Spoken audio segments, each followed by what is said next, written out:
Coming up on the Together for Good podcast, I'm talking with Pastor Jane Ritterson. She's a retired Presbyterian minister, and she attends services here at Bethany, as well as working with our senior ministries program. And we talk about her career in the church, her career before that, and more importantly, about her role as a mom and what that meant for her kids and her husband when she made this second career shift into the ministry, what it's like for me with my kids in the ministry. And really, it's a conversation about thin spaces and the ways that the sacred seems to show up in all sorts of unexpected ways. It's an awesome conversation. She was so much fun to have on. I can't wait to share it with you. Here we go. Welcome to the Together for Good podcast, a podcast created by Bethany Lutheran Church in Cherry Hills Village, Colorado, and hosted by me, Pastor Nate Preisinger. On Together for Good, our goal is to provide practical, engaging content that supports you without expectations. Whether you're feeling disconnected from traditional religion or simply exploring what faith means in your life, we're here to walk alongside you. No matter where you are on your journey of faith, we're glad you're here. Welcome to Together for Good. Well, hello, Jane. Welcome to the podcast studio. I'm sitting here with the Reverend Jane Ritterson, and she helps coordinate our senior ministries at Bethany. But you and I have known each other for a long time, it feels like. You just started doing the senior ministries piece this fall. That's correct. But you've been kind of hanging out at Bethany since when? So, Nate, I retired from my last position as the Presbyterian pastor in July of 2020. Okay. And as soon as church was open again, I started attending Bethany because I was real clear that I wanted a separation from the Presbyterian church. Not because you have anything against the Presbyterians. No, I love the Presbyterian church. I just wanted to experience something new and different and go someplace where I didn't know anybody and I could just sit in the pew and worship. I appreciate that. I think when I retire, I might do something similar of just, let's see what else is out there, because I know this Lutheran space so well. But tell me, I'm just curious, given the timing of all that, July 2020, was that the plan for a long time, or did you get 3 months into COVID and say, that's it, I'm done with this? Because it was not an easy time to be a pastor. No, that was a really hard time to be a pastor, and that's a really good question. I was scheduled to retire at the end of September 2020. Okay. I turned 65 in October 2020, and John and I had a month-long trip to Europe planned. That got rescheduled for a couple years later, but I was starting to babysit my grandchildren 3 days a week, who were at the time were 3 and 5, and it became very clear to me that I could not be an almost full-time pastor plus babysit 3 days a week and survive. And because things at the church were a little bit different than they had been, I asked if I could opt out just a few months early. And it worked out great for everybody. No, that's good to hear. I'm curious. I've never actually heard the full kind of itinerary of your career. So if you'd be willing, just tell me where you served and when. I know we both have Pennsylvania connections, and that most of your career was out there. Is that, or Delaware? Delaware, right? Yeah. I'm a native of Delaware, and I moved here 10 years ago. I'm a second career pastor. I went to seminary when I was in my 40s. Okay. I went to Lancaster Theological Seminary in Lancaster, Pennsylvania, which is an institution of the United Church of Christ. And that worked out really well for me because it was about an hour from my house.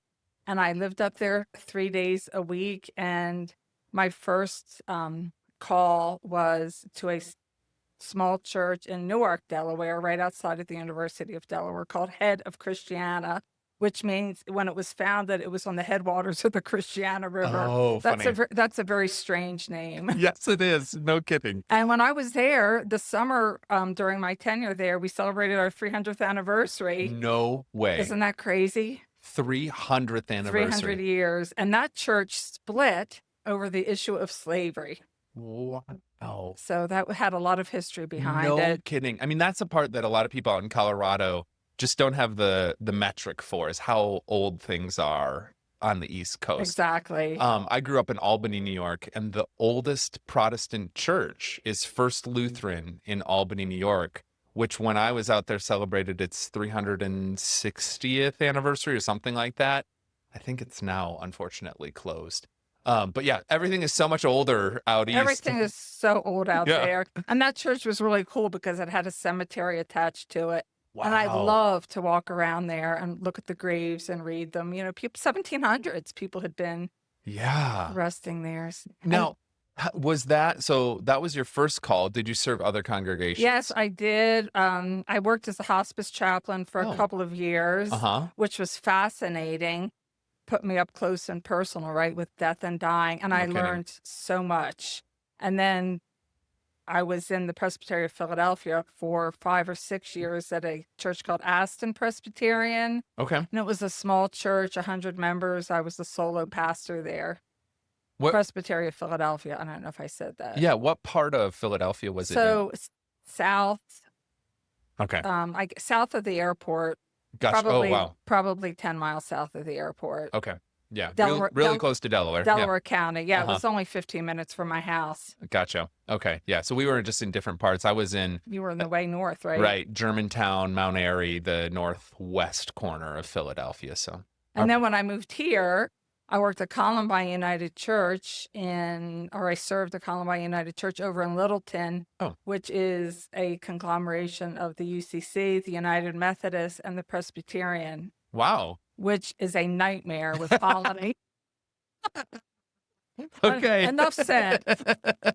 But I will say the Presbyterians were more controlling than the other two denominations. What did you do prior to this? What was your first career? Oh gosh. Well, when I graduated from college, I had a degree in business, Uh-huh. and I worked in business for a number of years. And then I had children, 2 kids who are now older than you are, Nate. I get that a lot. I know.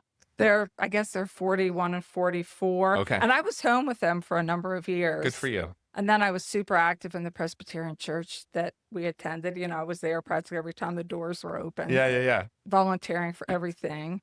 And then went to seminary when I was in my 40s. As you look back on your career in ministry, what were your favorite parts? Like, what did you love about the role? Death and dying. Really? I love funerals. Okay. I love visiting people in hospitals. I love visiting people in their homes, hearing their stories. Yeah. And what's very interesting about being in a small church rather than a big church, I mean, Columbine was medium, I guess, but when I was in my church in Aston, I knew every single person really, really well. And I think there wasn't a church member where I hadn't been inside their home. And not only did I know them, I knew their families, their stories, and I attended anniversary parties and birthday parties and really became involved in their daily lives. And I thought that Yeah. was so sacred.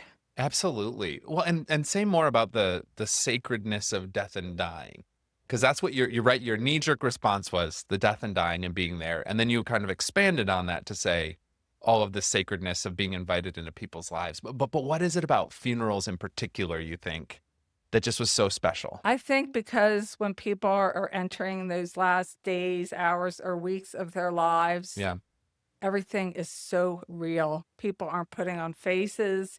It's where it's where the rubber meets the road in ministry. People let down their defenses and they allow you to hear their stories without a lot of elaboration or false faces put on. Yeah. How would you approach that as a pastor when you were invited into those spaces? Like what was your tact or tactic, if to use a crass word? That's a good question. I listen more than talk. Uh-huh. Sometimes when I didn't know what to say, I didn't say anything. Yeah. And then they would say, "You said exactly the right thing." And I'm like, "Wait a minute, I didn't say anything." Or I would just sit next to somebody. Yeah. I'd put my hand on their arm and just allow them to know I was there. Yeah. One of my most sacred, very sacred moments with death and dying was when I was a hospice chaplain. I was visiting a woman and it was her last week of life, and she had grown up in the Roman Catholic Church. And one of her dying wishes was to receive the sacrament of Holy Communion. Yeah. And so I was able to serve her communion, and tears were streaming down her face. And she said, "I never thought that I would receive communion again." Wow. Wow. And then we kind of laughed. I said, "Well, you do know this is Presbyterian communion." and not Catholic communion. She said it's all the same. She Good for said, her. yeah. Oh, that's really And I said special. that it is all the same. This is a gift from God for the people of God. This Yeah. does not Yeah, belong. This doesn't belong to the Presbyterian Church or the Catholic Church or even to the Lutheran Church, but it belongs exactly. to God, right? Right. And we are merely the vehicles that God uses to administer the sacraments. And it can just mean so much to individuals, especially at those crucial moments in life, which I think speaks to the fact that it's not owned by any one entity, right? Like that there's just something more happening in that moment of sharing communion with someone that, yeah, go ahead, go Oh, ahead. right, right. And then you enter into one of those spaces that we call a thin space, right? Right. Like between like where heaven and earth are just this close, Yeah. and you're not really quite sure exactly where you are. It's just this sacred thin place, Yeah. and where you're above and beyond time and space. Mm-hmm. Mm-hmm. No, I mean, it's funny to hear you reflecting on all of that. As you might remember, it's been almost a year now since my mom passed away. And that like everything is hitting me really weirdly now because it's been a year. And this was the moment, it was right, towards the end of February, um, last year when I went out there to spend time with her because we knew she was moving to hospice. And as I just think about all of those sacred moments that I was able to share, like I'm so grateful to Bethany for giving me the time to just spend those 3 weeks with her and all of the memories that are, again, just so fresh and percolating up. And it's funny how I didn't know what to say. And yet for me, it was constantly, like one of the things my mom and I always shared was just that our faith was really important. And I went to church with her every Sunday because my dad was out. He was a pastor, but he worked for the synod, so he was never with us on Sundays. But those were the things that we both kind of leaned on. It's like, all right, like let me say these prayers. Let's sing this song. Because I had no idea. And it's such a massive moment in someone's life. What do you say? And it was neat that like our shared faith is what gave me the language to offer at that moment. Hey, have you ever had an experience like that? Or, I mean, Lutherans, we have this little red book we bring with us for services of commendation. Is there something similar that the Presbyterians have that you would rely on, or would you kind of leave it in the car? Well, I mostly leave it in the car, Good for you. and it would just be more free prayer. Mm-hmm. But however, that would be when I was working in the church. When I was working as a chaplain for hospice, I was pretty clear to try to find out what the person's background was. Right. And meet them where they were. Right. So I had a little Episcopalian prayer book. I didn't have a Lutheran one, which is probably pretty similar. Episcopalian one's probably better anyways. They're good with language. They really are. And so it was, you have to meet people where they are. Yeah. Yeah, exactly. Exactly. Wow. Well, so what now do you love that you're retired? Like what's bringing you joy these days? So what brings me joy? Yeah. Golly. First off, we have 4 grandchildren that are kind of the light of my life. There are 2 that live here in Denver, 2 boys that are 9 and 11. Well, Oh, wow. they are a little cuckoo Yeah. because there's 2 of them and they're They're- male. And they're 9 and 11. Yeah. Right, and they're 9 and 11. And then the 2 out east are a girl 6.5 and a boy 4. So we don't see them as often as we like, but when things are good, we see them, probably a half dozen times a year, which is pretty good considering No how kidding. far away they are. Yeah. And then John and I, we love to hike. So I would say usually at least once a week we're out, somewhere in the foothills. Good for you. We enjoy bike riding. He is an avid fly fisherman. And I think that's where he finds his connection to the divine and the sacred Yeah. is out in the stream and in the woods. And I love, I have some really, really good friends that I like to spend time with, neighbors, walking. It's a full life. And then, full life. I wonder how I had time to work. And then I love coming to Bethany on Sundays. Honestly, I don't come here every Sunday because I do a lot of guest preaching in small little Presbyterian churches. And I occasionally attend a couple of other local churches, mostly kind of depending on time and what's happening in my life. Yeah. But I've learned so much about the liturgical life here at Bethany. Because you're not as familiar as a Presbyterian, I'm sure, with all the ins and outs of our liturgy. Exactly. I mean, I like how you mentioned your husband finding the connection to the divine through fly fishing. Do you find connection to the divine through a worship service? Sometimes, but not always. Okay. What does I it look like when it happens? So it most often happens would not be on a Sunday morning, but Yeah. in smaller gatherings, maybe Ash Wednesday, Maundy Thursday, Good Friday, when the group is smaller, the music is a little bit more meditative, and then I Mm-hmm. occasionally enter again into this thin space, Hmm. where the heaven and earth are so close together. Yeah. I would have to say, and I would like to ask you the same Yeah, question. yeah. When I was a worship leader, I hardly ever felt the presence of the divine on Sunday morning because I Right. was so worried about logistics and the clock and am I going over? And was the anthem too long? Was children's time too long? Right. Was the sermon too long? How's that for you on Sunday No, morning? you nailed it. I am constantly calculating. Yeah, how long are things taking? And I mean, which is silly because it's not like we can change it once it happens. Exactly. You know, like Yeah, maybe we the could talk bus has left later. the station. Right, right. And we're not gonna cut anything because it would take too much coordination to be like, hey, like we're running over, so let's just skip this hymn. Like, how am I gonna get that message to Rick? And who, like, wouldn't everyone be confused when they get to that point in the bulletin and then we just continue onward? There's no way to change what's happened. The bus has left the station, like you said. And yet, what I'll say is I really like being a part of a staff because some Sundays I have very little responsibility and I can just be more present there. And I really love being a part of a church where the music is consistently really, really good because those can often be my little moments of thin space, as you say, when the choir's singing the offertory anthem, or on the off chance that I don't have to serve communion and I can just receive communion and sit down and appreciate the anthem and that moment. Those are good. Those are good times. What I really love and miss is getting to sit with my family. And so every once in a while, like my wife and I are just chickens with our heads cut off because we're taking our kids constantly to this thing and then that thing. And so there's been a few random Sundays where it's like, well, like she's got to take one kid to all the basketball games that happen at 10 a.m. on a Sunday morning. What's going on? And so then I get to sit, I was like, all right, like my two daughters, you're going to just sit in the front pew with me. And we're just going to like, because we need a place to store you for the next hours. Store you. But that's really meaningful for me is when I can be with my family and in a worship service together.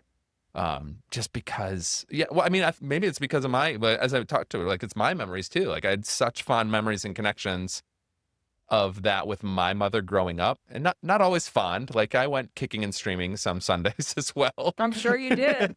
You are a normal person. Correct. But now I really appreciate it. And so just like trying to cultivate those types of sacred moments with my kids now is something I really, when it can happen, it's Well, really I think good. that's a sacrifice that pastors make, right? Mhm. That I don't think often the people in the pew are aware of. Yeah. I mean, it just makes the whole life of faith very different for the family, don't you think? Oh, absolutely. I mean, and you got to experience both parts of that, right? Like, because you were raising your kids just as the family that went to church, and then all of a sudden, oh, mom's a pastor. What was that like? Do you have any reflections on the Like for difference? them? Or Yeah, for and for me? your whole family, yeah, for Well, both of you. first off, I didn't go to my kids were in high school when I went Okay. to seminary. Okay, So by the time I was ordained, they were out of high school and in college. gotcha. And they mostly just rolled their eyes. I thought it was about the strangest thing they'd ever heard of. No way. And then and then John, who my spouse, Uh-huh. when I told him about this call I was experiencing and I was going to go to seminary, Yeah. the first words out of his mouth was, "Are you kidding? Because finally we can have weekends without games, and you want to work every weekend?" Good for him. So I said, "Yeah, sorry." And so our pastor at the time said, I really think you guys should see a counselor, for a few times to kind of iron this out Yeah, yeah. because he wasn't counting on this. Right. And it's a big lifestyle change Yeah, absolutely. to go from raising kids and just having a more traditional life. And then all of a sudden you're married to a pastor. Were there a lot of expectations placed on him by the congregation? No. Okay, that's good. That's really good. That's definitely been an interesting part of my wife's experience as well. I mean, I've served in 3 different churches now, and just the varying expectations of like what the pastor's wife should do. Because she won't play those games. No, I've never met your wife, but I sure would like to meet her. Yeah, you would really like her. Well, did she have expectations put upon her in any church? Absolutely. Absolutely. And I mean, she didn't care, but it certainly existed and has been something we've continually tried to figure out and navigate. And then, I mean, another part of our story, I served for a couple of years as the director of admissions at the Lutheran Seminary in Philadelphia. Right. And so that was a time when I didn't have Sunday morning obligations. I finally just had a 9 to 5 Monday through Friday job like a normal person. And so I told my wife, I'm like, you get to pick the church. Like, let's find one for our family, but I'll go wherever you want to go. And that's also where I have so many fond memories of my young kids and us going to church together. We went to an Episcopal church in Philadelphia during that time. And it was lovely to just be there on a Sunday morning and not be worrying about how long the anthem went or the sermon went or anything else. Just enjoying the moment. I think sexism is alive and well because I think there's less expectations placed on male spouses than there is on female. I think so too. Do you think that's true? Yeah. Even in the year 2026? And just talking to clergy colleagues as well and hearing their stories, it seems, that the expectations are always on the wife and very rarely on the husband who happens to be married to a pastor. And John, when I was at the church, Aston Presbyterian in the Philadelphia Presbytery, he did not come to church every week. Sure. And people would say, well, where is he? And my normal answer was, well, I don't go to work with him, so why should he? Well, that's a great line. So he doesn't always want to come to work with me. I mean, and Amanda, my wife would have a lot to say about that too, of just how weird it is. Some of the expectations that get placed upon her to support my job, which is you've never you come to the Christmas party, that's right. That is my connection to her work. It's complicated and confusing. Her identity, the pastor's wife, and what is her name? Amanda. So sorry. What? Amanda? She's a real person. Yeah. She's not Nate's wife. Well, it's so funny. Not only Nate's wife. My previous 2 congregations that I served were very small, so everyone knew who everyone was. But coming to Bethany, because it's such a large church, she can hide. Yeah, we joke about it all the time. It's most people probably think she's just that poor single mom wrangling 3 kids every Sunday because they have no idea that it's my wife and I'm sitting up front and they're, sitting in the back, rolling in. I love it because she'll text me too. And my favorite text, every now and then I get one that just says, we're coming in hot this morning. And I know that means somebody's misbehaved and that they're barely dressed. And it was a battle. So this one's still in pajamas. It's whatever, you made it. It's great. Sounds like normal family life to exactly. me. Exactly. It's fun. Well, with one of the things that I wanted to bring you on to talk about is just the idea, there's so much written about, the church is shrinking and less people, the world is more secular. And you joked before we turned on the podcast, Nate, I've been talking about this for a really long time.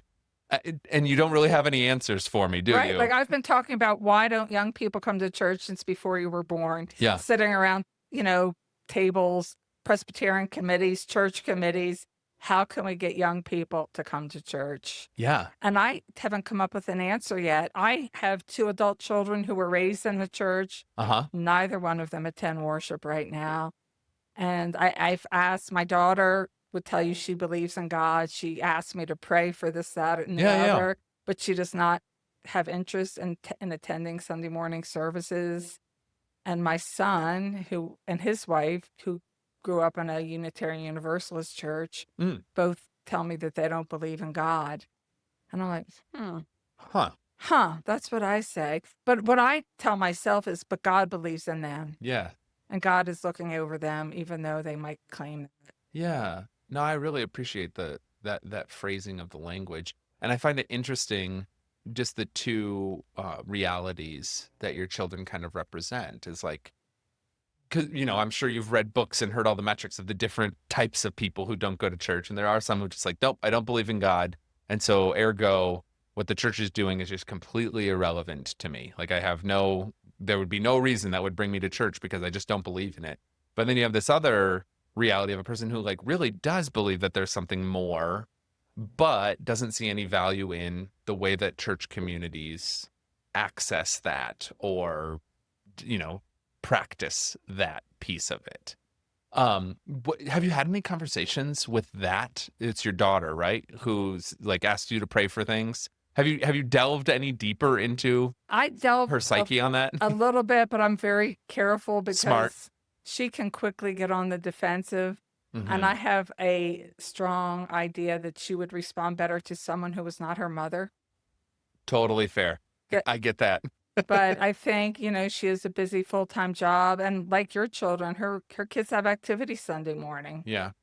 And And she's tired, Saturday morning, and they're running around, and for her, it's like one more thing to do. yeah. And as far as my son and his wife who say they don't believe in God, I don't think that should preclude going to church, because you can enter into a caring, loving community Yeah. of people who can love you and care for you.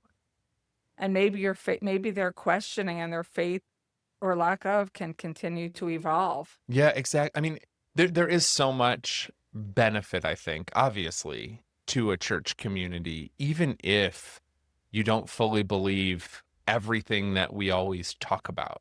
And I think that's kind of the point of the church community is that like, yeah, like we're all still trying to figure this out together and we need one another because we can't by our own ability firmly hold on to all of these beliefs all of the time.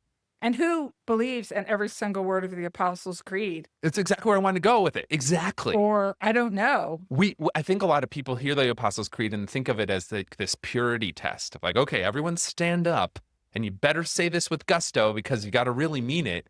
Whereas the way I look at that practice is it's more about, hey, we're all going to stand up and say this together because we need to believe this together in the sense of like, you might believe the first line and I believe the second line. And so together we're getting a little closer to being able to make the statement, but your faith is helping hold up my doubt. Exactly. And vice versa. And that's more of what more of what the church is trying to articulate and show folks. Bringing it back though, just kind of one of the other pieces I'm reflecting on in the course of our conversation is that you go to church, you said, and often sometimes experience these more thin spaces where you feel this deeper connection with something beyond yourself.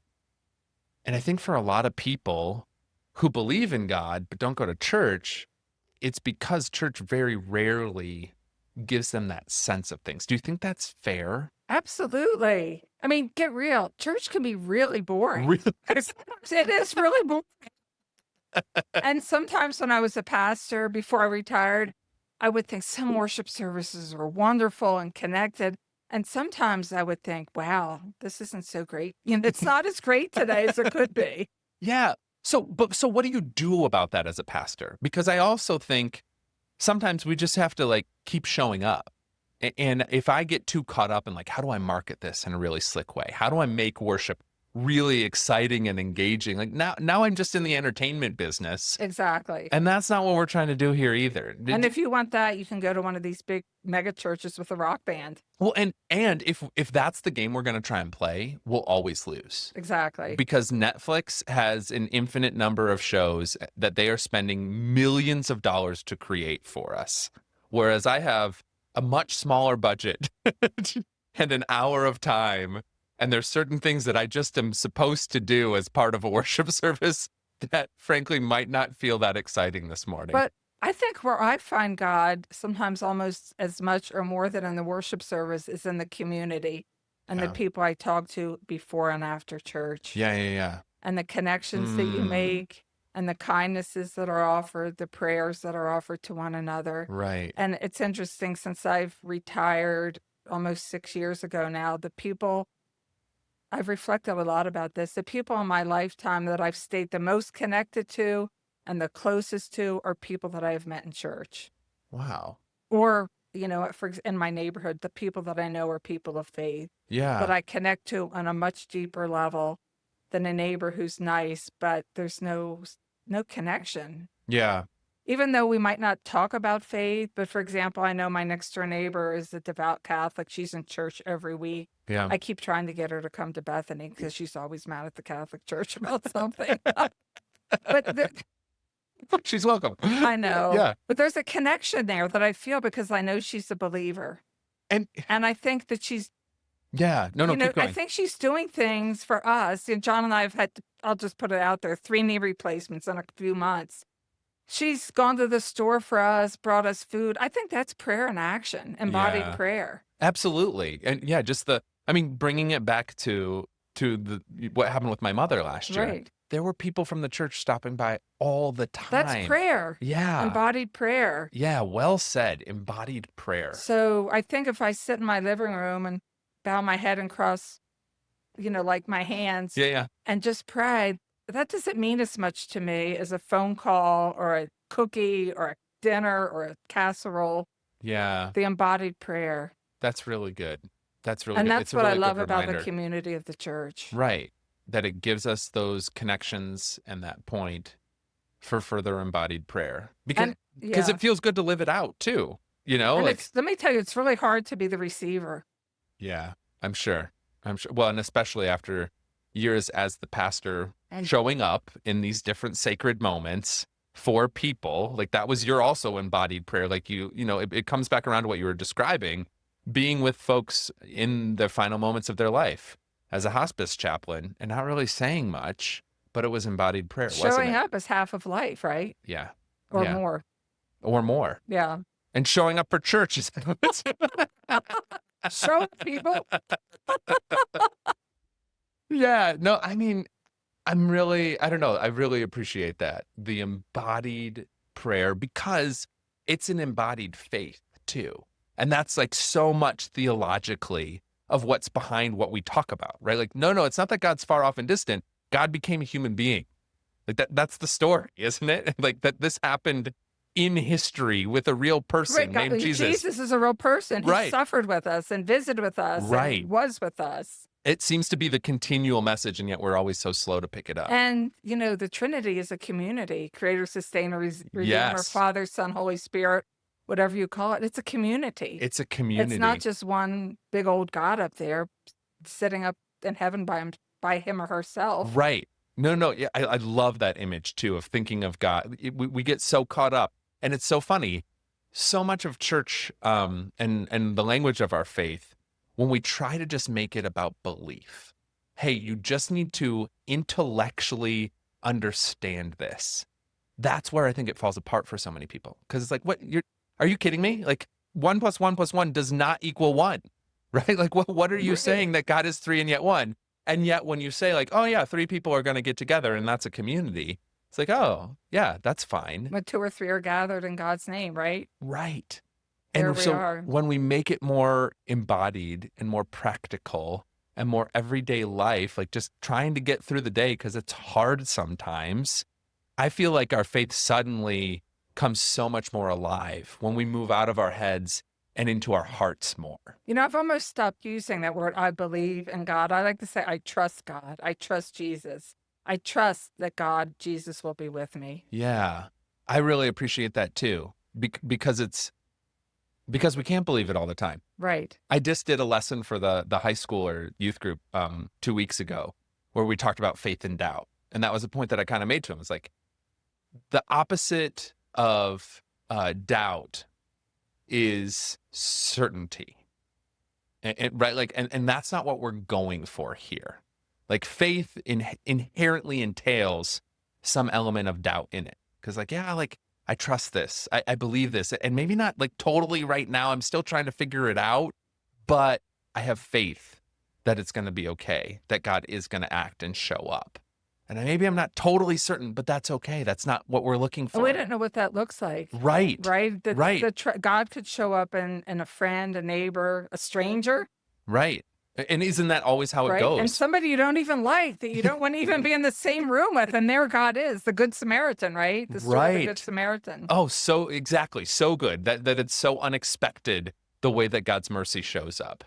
And yet, because we like to be in control, I feel like humans constantly try and bring it back to certainty and to just doing it the right way. And yet it's like those thin spaces that we uncover or encounter that suddenly make us realize, like, oh, like maybe that's not how life works.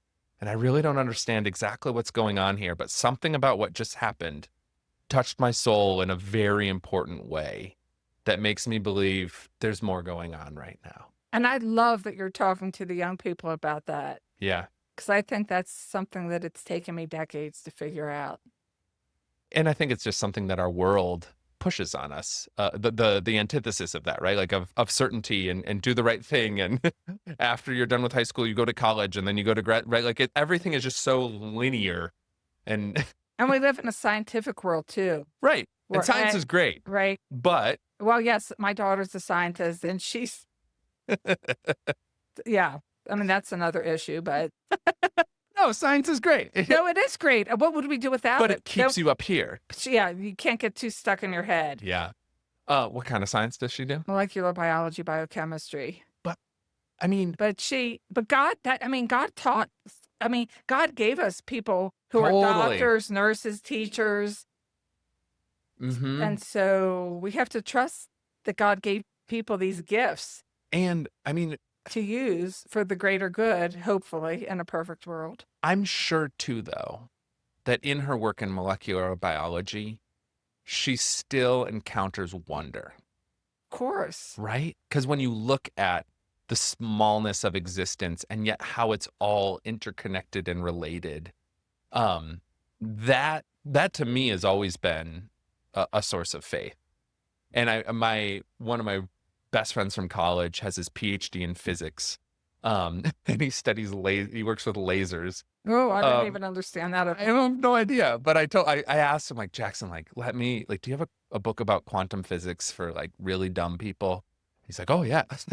So, because I've heard so much about quantum physics and I've been so fascinated by it, but wanted to like dip my toes in. And the reason being though is because so much of what I'm hearing sounds like a theologian talking.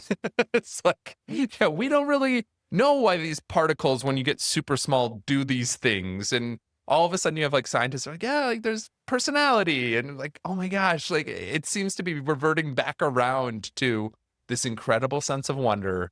And while we can figure out how some of the things work, there's a lot that doesn't make sense anymore. That it's just beyond our comprehension. Yeah, there's more that we don't know than we do know. Right. Where our human brains aren't as smart as we think they are, right? Right. We right. can't get our head around it. Which doesn't that just point us towards the divine? Towards the divine. Oh, wow, we could talk about this all day. This is so fun. My main question, what I always bring it back to, if you had to summarize, why are you still here? Why are you still involved in a church at all, given everything else that's going on? I think it's so grounding. Mm-mm. And it reminds me Mm. that I'm God, that God is God and I'm not. Yeah. Yeah. That God is God and I'm not. And it reminds me that when the going gets tough, that so much is out of my hands and I've got to count on a power beyond myself. Yeah. And however God chooses to be manifested, which is maybe through the still small voice of the Holy Spirit, but most often for me, it's through another person. Yeah. Who is just present and shows up at the right time. And yeah. And when I'm in church, just I don't know, you just go into a space that is just sacred. Right. And not every week and not an hour every week. And sometimes I'm looking at my watch and, reading the bulletin and. Not when I'm preaching. No, not when you're preaching. I wonder why Lutherans have so many endings to the service. Haven't we said amen already? Yeah, right? I really appreciate you speaking about the humility of all this, because it's funny. I think our world has a really bad relationship with that word, and we don't think that humility is necessarily a good thing. It feels right, like it feels like so much points us towards like, no, you need to do more, you need to accomplish more, you need to prove how good you are. Pull up your bootstraps, right? Pull up your bootstraps. And yet, what I hear in your answer there is how faith grounds you in humility, and that's like a good thing. Because suddenly now you're recognizing, oh my gosh, I can rely, like allow someone else to help me. I can rely on my community for support and care. And even that in and of itself is its own experience of the divine, of someone showing up with a casserole. Absolutely. Yeah, that's beautiful. I just turned 70, and I think, at a certain age, you do a lot of life review, thinking about the past. And I know we want to not live in the past or the future, but stay in the present. But there is a lot of life review going on, and how I can make this last decade or two of my life, or 3, be the best that it can be. Yeah. And how can I love those around me without judgment and with humility. That's so good, Jane. That's so good. This is so fun. I'm so glad you're here and doing the work you're doing with the senior ministry, and that you and I can sit down and chat like this all the time. You always give me a hard time, which is why I like you. Thank you, Nate. Thanks for taking the time to come on and talk. Absolutely. Yeah, I've really enjoyed this conversation. We're going to do it again because you have so much to share and so much wisdom. This was awesome. And you, dear listener, thank you for listening. Share this with family and friends who might be interested in this type of conversation. And as always, stay in peace. Thank you for listening to the Together for Good podcast. If you'd like more resources for your walk of faith, please visit our website, bethany-denver.org, or download our mobile app by searching Bethany Connect in your phone's app store.